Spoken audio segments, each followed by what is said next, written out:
Hi, can you see me? I've never recorded a video before, so I'm kind of nervous. My friends and a lot of other people were telling me about this book, and it was like on TV a lot, so I don't know if you've heard of it. You might have even read it or something, but it's called like the Bible or something. I found it at the dollar store. I decided that I'm gonna try to read it because it's like really popular and stuff.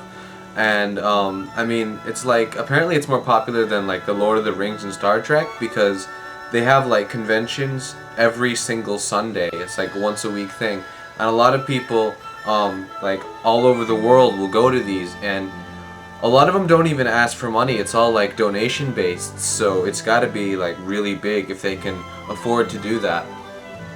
Yeah, I'm gonna start reading this book, and I'm gonna let you know what I think about it as I read it. You know, kind of like a live annotation sessions. So I've opened the first page. It's the Holy Bible containing the Old and New Testaments, translated out of the original tongues and with the former translations diligently compared and revised. So I guess it was in a different language beforehand, but now it's in English. Okay, let's go. The Old Testament. Oh, this is really small print. The first book of Moses, called Genesis, chapter 1. In the beginning God created the heaven and the earth was without form and void, and darkness was upon the face of the deep, and the Spirit of God moved upon the face of the waters. And God said, "Let there be light," and there was light. Well, that's pretty nice. But now it's easier. So maybe you should let God know that there's like a snap-on, snap-off thing. So it's a bit faster. You don't have to say "let there be light" because that's like 4 syllables, and you know. And if you're tired in the morning, you wake up. It's just I don't want to say "let there be light." I just want snap my face, whatever. So and God saw the light. It's not always a good thing to look into the light because it can hurt your eyes. And God saw the light that it was good, and God divided the light from the darkness. Yeah, I got a switch that can do that. And God called the light day, and the darkness He called night. And the evening and the morning were the first day. It took Him a long time. It took a whole day to do that, but okay. And God said, "Let there be a firmament in the midst of the waters, and let it divide the waters from the waters." And God made the firmament, and divided the waters which were under the firmament from the waters which were above the firmament, and it was so. And God called the firmament heaven, and the evening and the morning were the second day. Okay, so I can see it takes God like one full day to do one small thing, because it must be like a major project to Him. But that's okay. So let's see what He does on the third day. And God said, "Let the waters under the heaven be gathered together into one place, and let the dry land appear." And it was so. And God called the dry land earth, and the gathering together of the waters He called seas. And God saw that it was good. They italicized that, so I was... And God said, "Let the earth bring forth grass, and herb yielding seed, and let fruit tree yielding fruit up after its kind, whose seed is in itself upon the earth," and it was so. And the earth brought forth grass, and herb yielding seed after his kind, and the tree yielding fruit, which seed was in itself after his kind. And God saw that it was good. You know, I wish I could do that. I mean, I could do the bit about the light, and I could probably divide waters, you know, by building dams and stuff, but making, like, trees and plants come, like, it takes a while. I mean, I gotta plant them and stuff, to go to the Home Depot. Okay. And then God said, "Let there be lights in the firmament of heaven, to divide the day from the night, and let them be for signs, and for seasons, and for days, and for years. And let them be for lights in the firmament of the heaven, to give light upon the earth. And it was so.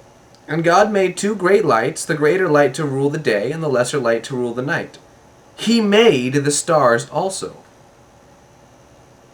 Okay? And God set them in the firmament of the heaven to give light upon the earth, and to rule over the day and over the night, and to divide the light from the darkness. And God saw that it was good. Has God made anything bad yet? I mean, he's got to make a mistake somewhere. I mean, but that's okay. That's why he's taking it one step at a time. Good smart man. Good smart man. And the evening and the morning were the fourth day. And God said, let the waters bring forth abundantly the moving creature that hath life, and fowl that may fly above the earth in the open firmament of heaven. And God created great whales, and every living creature that moveth with the waters brought forth abundantly right after their kind, and every winged fowl after his kind. And God saw that it was good. And God blessed them, saying, be fruitful, and multiply, and fill the waters and the seas, and let fowl multiply in the earth. Well, why didn't God ever tell me that? I want to be fruitful and multiply, and I want to let my seed fill the earth. But, I mean, there's, like, laws and stuff, but, like, that I'm not allowed to because I'm not 18 yet. And the evening and the morning were the fifth day. God's not being fair. He's letting the animals do it. And God said, let the earth bring forth the living creature after his kind, cattle and creeping thing, and beast of the earth after his kind, that it was so. And God made the beast of the earth after his kind, the cattle after their kind, and everything that creepeth upon the earth after its kind. And God saw that it was good. And God said, let us make man in our image, after our likeness, and let them have dominion over the fish in the sea. And let... Wait, who is R? Is he using the royal we, or, R? Let me see. I mean, he created all the great whales and the plants, so he wants to... Oh, okay, that's what he's talking about, all of them. The great whales and the plants and all of that.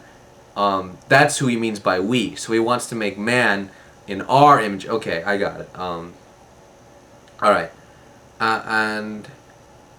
And let us make man in our image, after our likeness, and let them have dominion over the fish of the sea, and over the fowl of the air, and over the cattle, and over all the earth, and over every creeping thing that creepeth upon the earth. So yeah, so he wanted, like, to mix all of the animals and stuff together so that he can have, you know, the ruler of them all, which would be what he calls man. Okay, so God created man in his own image. So that means that God is the image of every... Okay, you know... Okay. Just read, Jules. In the image of God, he created him. Male and female created he them. So, God is both male and female, and he looks like both simultaneously. And he therefore created both of them in his own image. And God blessed them, and God said unto them, be fruitful and multiply... God damn it! What? They get to multiply and be fruitful, and replenish the earth, and subdue it, and have dominion over the fish in the sea, and over the fowl of the air, and over every living thing that moveth upon the earth. God, why aren't you being nicer to me? I want to be fruitful. And God said, behold, I have given you every herb-bearing seed, which is upon the face of all earth, and every tree, in the which is the fruit of the tree yielding seed. To you it shall be for meat. And so to every beast of the earth, and to every fowl of the air, and to everything that creepeth upon the earth, wherein there is life, I have given every green herb for meat, and it was so. And God saw everything that he had made, and behold, it was very good. And the evening and the morning were the sixth day. Alright, congratulations, God. You've really put me in a bad mood right now. I don't know what to say. Well, I'll read more later.